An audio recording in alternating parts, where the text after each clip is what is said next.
sheriffs stuffed ballot boxes, beat up poll watchers, and threatened voters with guns?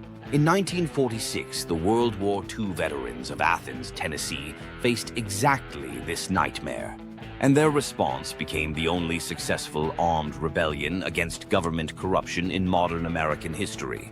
In small towns across America, corruption cases are 15% higher than in cities.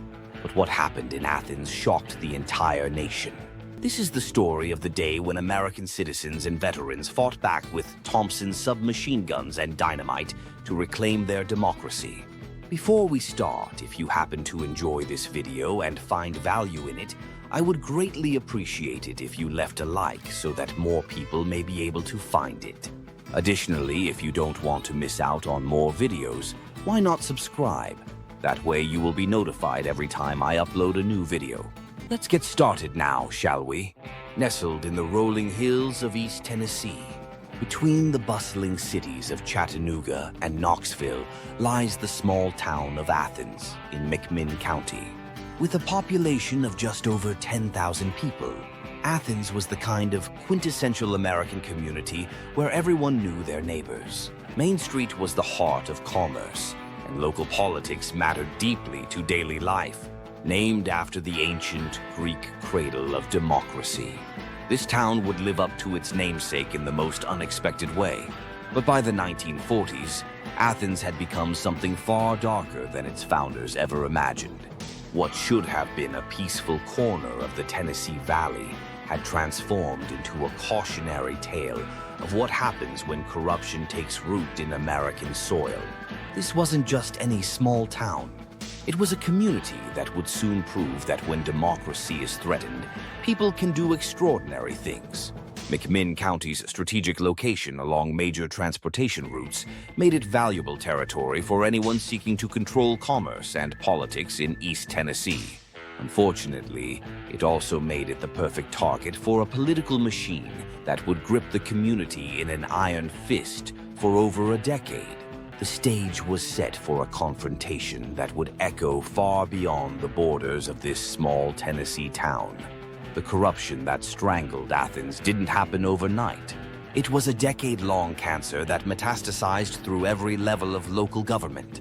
At the center of this web sat Paul Cantrell, a wealthy banker from nearby Etowah, who seized control of McMinn County in 1936 when he was elected sheriff.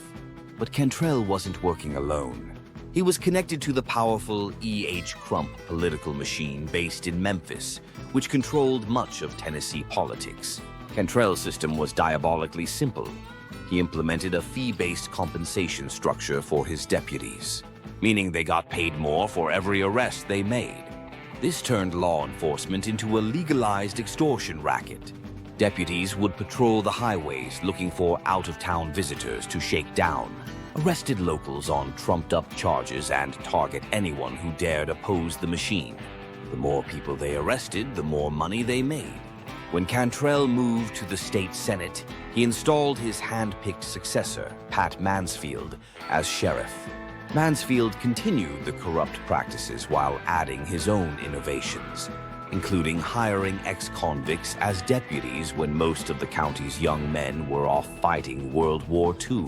These criminal deputies had free rein to intimidate, extort, and brutalize citizens. But the corruption went far deeper than just law enforcement. Elections became elaborate theater productions where the outcome was predetermined. Dead people voted regularly. Ballot boxes were stuffed or simply discarded.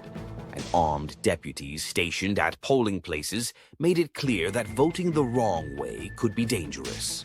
The machine controlled local newspapers, schools, and even enabled gambling and bootlegging operations that funneled money back into their pockets. For the people of Athens, this meant living under what was essentially a criminal occupation of their own government. Families faced arbitrary fines and arrests. Businesses paid protection money disguised as fees. And democracy itself became a cruel joke where citizens' voices were silenced by fear and fraud. For years, the citizens of Athens had endured the corruption in relative silence. But by 1946, their patience had reached its breaking point. The catalyst came with the return of battle-hardened World War II veterans who refused to accept what their neighbors had been forced to tolerate. The first organized resistance began in May of 1946, when a group of veterans called a secret meeting. Veteran identification was required for admission. From this gathering emerged the GI Nonpartisan League. It was a carefully planned political organization that would challenge the Cantrell machine at the ballot box. These weren't reckless vigilantes. They were strategic thinkers who understood that lasting change required winning elections, not just fighting battles. The League's approach was methodical and shrewd. They deliberately crafted a bipartisan slate of candidates, 3 Republicans and 2 Democrats, to match the electoral demographics of McMinn County. Their campaign symbol was a sketch of a World War II GI, and their rallying cry became, "Your vote will be counted as cast," a direct challenge to a decade of election fraud. They selected Knox Henry, a respected and decorated veteran of the North African campaign, to run for sheriff against Cantrell. But the veterans knew that campaign promises alone wouldn't be enough against a machine willing to use violence. Bill White, recognizing the reality they faced, organized what he called a fighting bunch. They were essentially a militia designed to protect GI poll watchers and prevent the machine from stealing another election through intimidation. White carefully recruited about 60 men. It is worth noting that some sources say 30 men, arming them with pistols and training them to keep the thugs from beating up GIs and keep them from taking the election. The community rallied behind the veterans in remarkable ways. Local businessmen made large contributions to ensure the GI campaign was well funded, despite knowing they risked retaliation from the machine. Citizens who had remained silent for years began speaking out, sharing stories of abuse and corruption that had been whispered about but never publicly challenged. Several key events galvanized the community's resolve. The shooting deaths of 2 servicemen on leave during the war had already created deep resentment. But it was the machine's targeting of returning veterans. Deputies systematically arrested GIs to steal their mustering out pay, which transformed individual anger into collective action.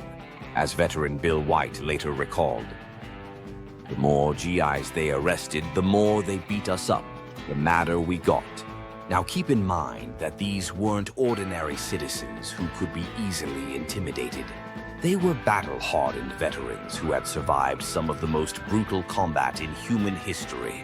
Many had fought through the bloody campaigns of North Africa, stormed the beaches of Normandy, island-hopped across the Pacific under constant enemy fire, or endured the hell of places like Guadalcanal and Iwo Jima. They had seen their friends die fighting against fascism and tyranny overseas, learning firsthand what happens when democratic institutions collapse and authoritarian forces take control. After years of military training and combat experience, these men knew how to organize, plan operations, and weren't about to let the very freedoms they had bled for be stolen by corrupt politicians in their own backyard. The pivotal moment that transformed a political campaign into an armed rebellion occurred at 3 o'clock in the afternoon on August 1st, 1946. As polls were preparing to close, Deputy CM Windy Wise confronted Tom Gillespie, an elderly black farmer, at a polling station and tried to prevent him from voting. When Gillespie and a GI poll watcher stood their ground, Wise struck the farmer in the face with brass knuckles, then shot him in the back as he tried to flee. That gunshot changed everything. It was the spark that ignited a powder keg that had been building for months. You see, this act of violence, witnessed by GI poll watchers, crystallized everything the veterans had fought overseas to prevent. The use of force to deny citizens their basic democratic rights. It was the spark that transformed a political campaign into an armed rebellion. Within hours, Sheriff Pat Mansfield's deputies had seized the ballot boxes and barricaded themselves inside the Athens jail, preparing to count the votes in secret as they had done for years. But this time was different. This time, the veterans were ready to fight back. By 6 o'clock that evening, Bill White and his fighting bunch had broken into the National Guard armory, seizing 70 rifles, 2 Thompson submachine guns, and enough ammunition to wage war. As word spread through Athens that the machine was stealing another election, hundreds of citizens, led by these battle-hardened veterans, surrounded the jail and demanded that the ballot boxes be counted publicly. What began as an attempt to cast a vote had become a siege. The shooting of Tom Gillespie wasn't just another act of brutality. It was the moment when the people of McMinn County decided they had endured enough and that democracy was worth fighting for, even if it meant taking up arms against their own government. The turning point came in the early morning hours of August 2nd, 1946.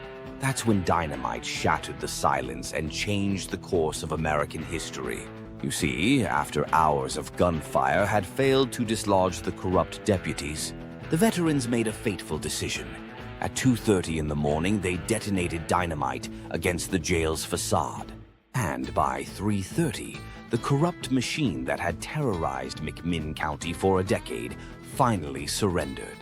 But the true victory wasn't just in the explosive breach of those brick walls. It was in what happened next, when the smoke cleared and the ballot boxes were finally opened and counted honestly for the first time in years. The results were a landslide for democracy itself.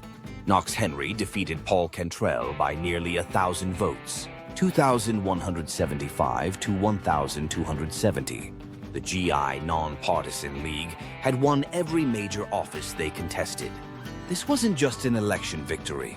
It was the moment when ordinary citizens proved that corruption, no matter how entrenched, could be defeated by people willing to stand up and fight for their rights.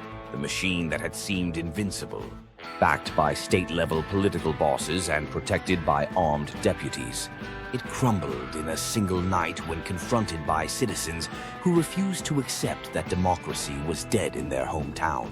News of the victory spread like wildfire across Tennessee and beyond, inspiring similar veteran-led movements in neighboring counties, and sending a clear message to corrupt political machines everywhere.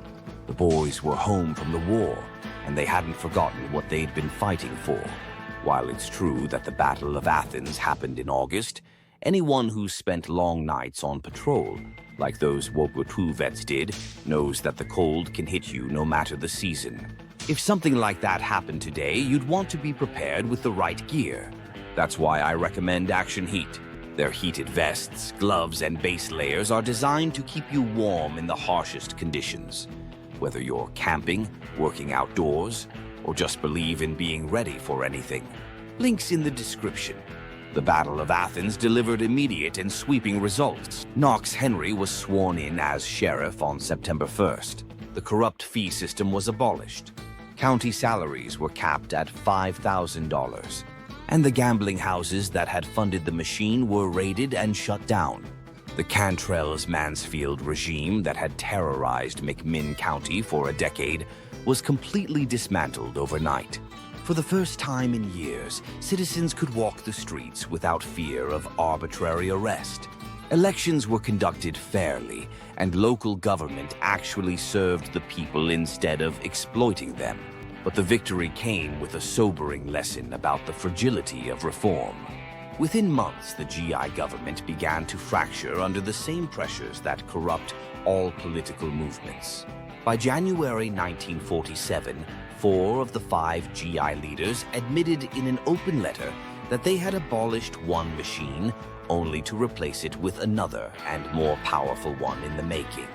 The veterans who had fought so hard for clean government found themselves struggling with the same temptations and divisions that plague all political organizations. Yet the Battle of Athens remains one of the most powerful examples in American history of what ordinary citizens can accomplish when they refuse to accept corruption as inevitable. It proved that even the most entrenched political machines can be defeated when people are willing to organize, take risks, and fight for their democratic rights. The veterans of McMinn County showed that democracy isn't just a set of institutions. It's something that must be actively defended by each generation. For communities facing similar challenges today, Athens offers both inspiration and a warning. The inspiration is clear. Corruption can be defeated, elections can be cleaned up, and citizens do have the power to reclaim their government. But the warning is equally important. Victory is only the beginning. Real change requires not just winning elections, but building lasting institutions and maintaining the civic engagement necessary to keep corruption from returning. The price of democracy, as the veterans of Athens learned, is eternal vigilance. The Battle of Athens proves that ordinary citizens can defeat even the most entrenched corruption when they're willing to stand up and fight for their democratic rights. But what do you think? Could something like this happen today? Are there lessons from 1946 Athens that apply to modern challenges with government accountability and election integrity? I want to hear your thoughts in the comments below. Do you think the veterans of McMinn County were justified in taking up arms, or should they have found another way? If you found this story as fascinating as I did, make sure to hit that subscribe button and ring the notification bell. There are so many incredible stories from history that deserve to be told. Speaking of which, if you're interested in more stories about citizens standing up to corrupt governments, check out my video on the French Revolution, or my deep dive into the Boston Tea Party. These stories remind us that democracy isn't something we can take for granted. It's something every generation has to fight to preserve. Thanks for watching, and I'll see you in the next video.